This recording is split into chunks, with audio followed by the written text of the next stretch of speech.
एक कप मूग डाल और एक टुकरो मुर्गिर मांस दिए सुस्वादु पाकोड़ा रेसिपি। हेलो बंधुरा, अस्सलामु आलैकुम रहमतुल्लाहि वा बाराकातुहू। Welcome back to my YouTube channel.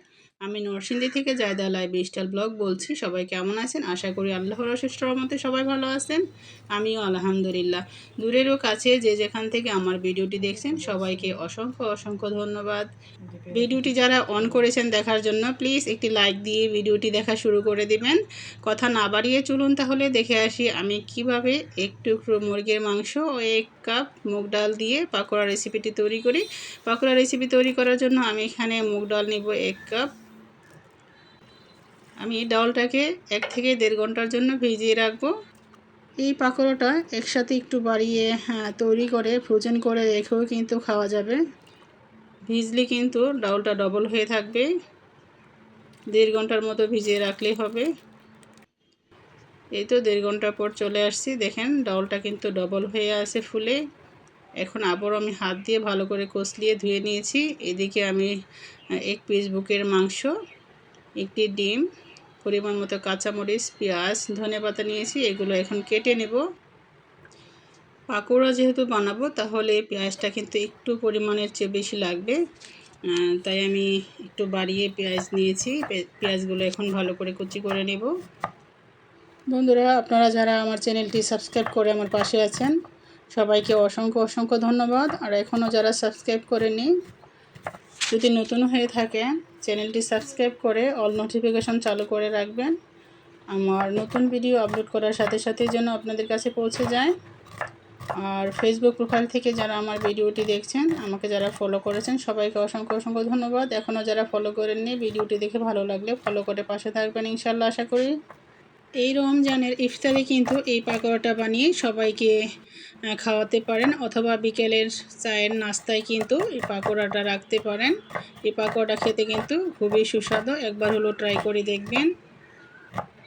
বন্ধুরা, আমি আমার পছন্দ মতো পেঁয়াজগুলো কুচি করে নিচ্ছি। আপনারাও আপনাদের পছন্দ মতো পেঁয়াজগুলোকে চিকন করে কুচি করে নিতে পারেন। এখন আরেকটু কুচি কুচি করে নিচ্ছি। পেঁয়াজগুলো কাটা হয়ে গেছে। এখন কেটে নিব মুরগির বুকের যে মাংসের একটা পিস নিয়েছি সেটাকে এখন কেটে নিব, ভালো করে কিমা করে নিব। এটাকে ভালো করে কিমা করে নিতে হবে যেন ডালের সাথে ভালো করে মিশে যায়।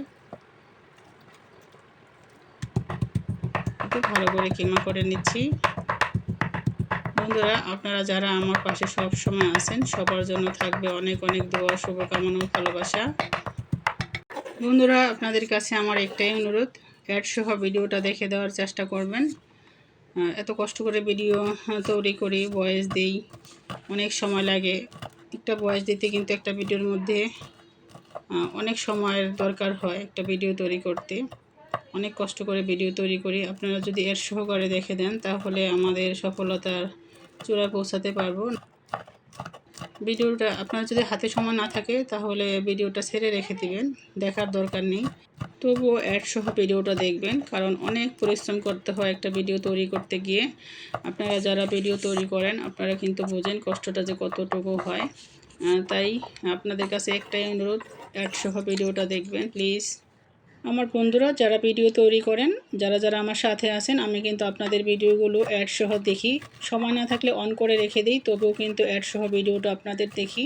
এই তো এখন কেটে নিব ধনিয়া পাতা। ধনিয়া পাতাগুলোকে ভালো করে কুচি কুচি করে নেব।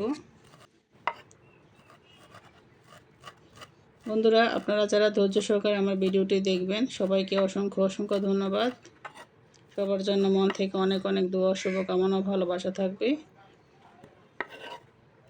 1 কাপ মুগ ডাল আর 1 টুকরো মুরগির মাংস দিয়ে পাকোড়া রেসিপিটা খেতে যে এত সুস্বাদু হয়, এত সুস্বাদু হয়, না খেলে কিন্তু কখনো বুঝতে পারবেন না। সবাই একবার হলো ট্রাই করে দেখবেন। ডালগুলো ভালো করে ধুয়ে একটি স্ট্যান্ডারে করে পানি ঝরিয়ে নিয়েছি। এখন বাটনায় করে বেটে নিচ্ছি। আপনারা ইচ্ছা করলে কিন্তু শিলপাটাও বাটতে পারেন। ব্লেন্ডারে যদি ব্লেন্ড করেন তাহলে কিন্তু পুরোপুরি ব্লেন্ড হয়ে যাবে আর পাকোড়াটা খেতে কিন্তু ভালো লাগবে না। এই তো ডালগুলো আমার পিষানো হয়ে গেছে। এখন এক এক করে সব উপকরণ মিশাবো। দিয়ে দিব স্বাদ মতো লবণ, দিয়ে দিব 2 টেবিল চামচ বেসন, দিয়ে দিব হলুদ গুঁড়ো 1 টেবিল চামচ, মরিচের গুঁড়ো 1 টেবিল চামচ, ধনিয়ার গুঁড়ো 1/2 টেবিল চামচ, জিরার গুঁড়ো 1/2 টেবিল চামচ, আদা রসুন পেস্ট 1.5 টেবিল চামচ, দিয়ে দিব একটি ম্যাগি মশলা, আপনারা ইচ্ছে করলে চাট মশলাও দিতে পারেন। দিয়ে দেব একটি ডিমটা ইচ্ছে করলে না দিলেও হয়, আপনারা স্কিপও করতে পারেন ডিমটা। পেঁয়াজটা একটু বাড়িয়ে দেওয়ার চেষ্টা করবেন, পেঁয়াজটা বাড়িয়ে দিলে পাকোড়াটা খেতে খুবই সুস্বাদু লাগে। আমি এখন ভালো করে হাতে মিক্স করে নেব, ভালো করে মেশাতে হবে। আর এটা কিন্তু ফ্রোজেন করে রাখা যায়, আমি কিভাবে ফ্রোজেন করে রাখবেন সেটাও কিন্তু দেখিয়ে দিব। আমি আরও 1 টেবিল চামচ বেসন দিয়ে দিলাম, আমার কাছে মনে হয়েছিল আরও 1 টেবিল চামচ লাগবে, তাই দিয়ে দিলাম। সবগুলো পাকোড়া আমি বানাবো না, আমি আমার পরিমাণ মতো অর্ধেক বানাবো আর অর্ধেক আমি ফ্রোজেন করে রেখে দেব। কিভাবে ফ্রোজেন করে রাখা যায় সেটাও আমি আপনাদের দেখিয়ে দিচ্ছি। আর এই পাকোড়া রেসিপিটি ডাউল যদি আগে ভিজিয়ে রাখেন তাহলে খুব অল্প সময়ে কিন্তু বানিয়ে নেওয়া যায়। এই তো আমি একটি প্লেট নিয়েছি, প্লেটের মধ্যে একটু তেল ব্রাশ করে নিয়েছি। তারপর আমি আমার হাতে পরিমাণ মতো সুন্দর গোল গোল শেপ করে তারপর প্লেটের মধ্যে রেখে দিব। প্লেটের মধ্যে রেখে ফ্রোজেন করে রাখবো 1 ঘন্টার জন্য। যদি আমি ফ্রিজে রেখে দিই তাহলে এগুলো শক্ত হয়ে যাবে। তারপর প্লেট থেকে তুলে আপনি একটি বক্সে করে রেখে দিতে পারবেন। এটা আবার বের করে 4-5 দিন পরে খাওয়া যাবে, সমস্যা নেই। বন্ধুরা, আমার আজকের এই পাকোড়া রেসিপিটি কেমন হলো সবাই কিন্তু কমেন্টস বক্সে কমেন্টস করে জানিয়ে যাবেন। আপনাদের একটি কমেন্টসে কিন্তু আমাকে নতুন একটি ভিডিও বানাতে উৎসাহ জাগাবে। এই তো 1 ঘন্টা পরে বের করেছি, দেখেন কত সুন্দর প্লেট থেকে উঠে গিয়েছে। এখন আমি ফ্রোজেন করে রাখবো। ফ্রোজেন করার জন্য আমি এখন বক্সে ভরে নিচ্ছি। আপনারা ইচ্ছে করলে 1 সপ্তাহ পরে 4-5 দিন পরেও এটা বের করে আবার খেতে পারবেন। এভাবে রেখে দিলে খুবই সহজ হয়। অন্যদিকে আমি চুলায় আগে থেকে প্যান বসিয়ে দিয়েছিলাম। এখন আমি গরম তেলের মধ্যে এক এক করে পাকোড়াগুলো ছেড়ে দিচ্ছি। তেলটা গরম হয়ে আসলে চুলাটা কিন্তু লো আঁচে করে রাখতে হবে, না হয় পাকোড়া দেওয়ার সাথে সাথে কিন্তু পাকোড়াগুলো লাল হয়ে যাবে উপরে, ভিতরে কিন্তু কাঁচা থাকবে। আর এই পাকোড়াগুলো যখন নাকি ডাউলটা মুখে লাগে, দাঁতে লাগে, তখন কিন্তু খুবই ভালো লাগে খেতে। এটা মুগ ডাউলের পাকোড়া। আপনারা তো মসুরির ডাল দিয়ে পাকোড়া খেয়েছেন, মুগ ডাল দিয়ে খেয়েছেন কিনা জানি না। যদি না খেয়ে থাকেন তাহলে মুগ ডাল দিয়ে পাকোড়া খাওয়ার চেষ্টা করবেন। আর এই ডালটার মধ্যে কিন্তু গ্যাস নেই। আমরা যে মসুরির ডাল দিয়ে পাকোড়া তৈরি করি, পেঁয়াজে তৈরি করি, সেটাই কিন্তু গ্যাস তৈরি হয় পেটে, শরীরে কিন্তু সমস্যা হয়।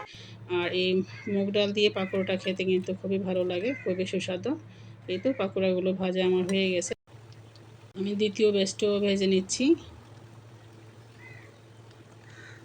বন্ধুরা, আপনারা যারা ধৈর্য সহকারে আমার ভিডিওটি দেখেছেন সবাইকে অসংখ্য অসংখ্য ধন্যবাদ। এই তো পাকোড়াগুলো আমার ভাজা হয়ে গেছে, একদম ব্রাউন কালার করে ভেজে নিয়েছি আমি। সবগুলো পাকোড়াই কিন্তু ভাজা হয়ে গেছে। এই পাকোড়াটা সস দিয়ে খেতে, সাথে কাঁচামরিচ দিয়ে আমি পরিবেশন করে নিয়েছি। আপনারা ভাতের সাথেও খেতে পারেন এই পাকোড়াটা। বন্ধুরা, পাকোড়াগুলো কেমন হয়েছে সবাই কিন্তু কমেন্টস বক্সে কমেন্টস করে জানিয়ে যাবেন। বন্ধুরা, ভিডিওটি তৈরি করতে গিয়ে আমার যদি কথায় কোনো ভুল হয়ে থাকে সবাই আমাকে ক্ষমা দৃষ্টিতে দেখবেন। সবাই আমার জন্য দোয়া করবেন, আবারও যেন নতুন একটি ভিডিও নিয়ে আপনাদের মাঝে উপস্থিত হতে পারি। সবাই ভালো থাকবেন, সুস্থ থাকবেন। সবার জন্য মন থেকে অনেক অনেক দোয়া, শুভকামনা, ভালোবাসা থাকবে। আসসালামু আলাইকুম ওয়া রাহমাতুল্লাহি ওয়া বারাকাতুহু। আল্লাহ হাফেজ।